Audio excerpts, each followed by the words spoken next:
to New York, and he would come, and we'd always go to his concerts.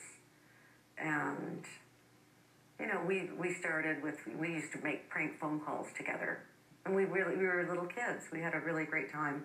And then he came and visited when Paris was born, and then he ended up living at the Waldorf. So he was there when Paris was first. Oh, when she was a few months old. Really?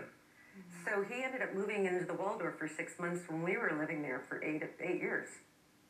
And then right before he died, he was at the Bel Air Hotel where we were living while we were renovating our home.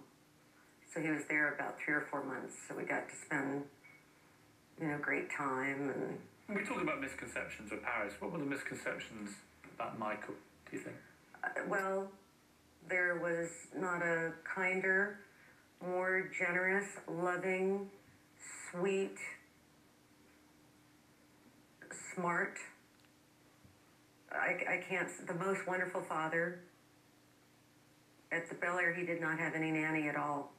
And when I'd go to pick up the kids to take them somewhere, he'd be brushing their hair and buttoning up the sweater, and just so warm and wonderful. And I love him. His whole family, they're a really wonderful, beautiful family. At the trial, we saw hours and hours of the brochure tape that was not shown.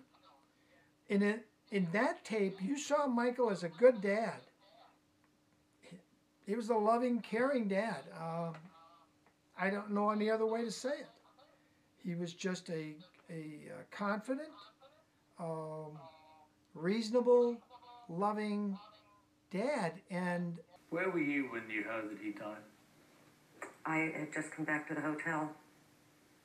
And how did you hear the news? My assistant told me, and I literally fell on the floor. And my sister came and picked me up, and we went directly to the house because I thought the children would be there. Did you go to the hospital when you? Yes. And what was the scene there? Just the children and Mrs. Jackson and all the brothers and sisters, and just everybody was in this room, and just crying and hugging each other, and just in a daze. And this is a father that was so with his children. He's dedicated since they were born to raising and being with them. And then LaToya and Randy took me in to say goodbye. I think if I hadn't, I would never quite in my head believe. Because even though he's a friend, he was such a powerful person. Was he still alive when you said goodbye? No. Mm-mm. Did you say anything? Yes. What did you say? I rubbed his head and his arms and his legs and his feet, and I told him I love him so much, and, you know, whispered some funny things to him, and that was it. Incredibly sad end to his life, wasn't it? And he was so fabulous at the hotel. Up early every morning, playing with the kids. Really shocking. Did you know Michael well? Yeah, I grew up, just my mom. I remember one of the first memories I have of him was when my mom took us to the music video set of Thriller, and we have the picture still, and I just always loved him. We used to go to his concerts, and he'd bring my sister and I on stage, and we would sing up there, and I just always loved him so much. He was such an amazing man. And he said to me, Kathy, I'd like to go see Paris. I said, well, she's out of town. Well, I'd like to see her recording studio. I said, okay, all right. And I said, just jump in the car. It was like 8:30 at night. I said, we don't have to get any security right now. Let's just go. Rick will drive. You jump in the back. And so the kids came, and we all went up, and we were up there at Paris's. And he loves to look at everything. So he's looking at all the pictures on the walls, and he loves art, and in her closet, and then at all her collections of Pinocchio and Tinkerbell and all of that. And he said, she reminds me that she's, I don't know, what did he say? Something like, she reminds me sometimes a little of the way, you know, certain things that I like, and he loved the gold and the frames, and We took him to the studio. I took him in the studio, and he got to see everything. Oh, and he was an extraordinary talent, wasn't he? And he took your name, of course, for one of his children. How did that make you feel? I was honored. I think. Was it a direct Well, you result? know what? Latoya will tell you the story. When we were younger, we all would say that whoever has the first girl is going to name her Paris. And I had the first girl. So I got to do it first, and then when he had his daughter. Have you seen the children much since he died? I saw them a couple weeks ago. We went out and had dinner, and I can't believe how big they are. We went over there about 3 weeks ago.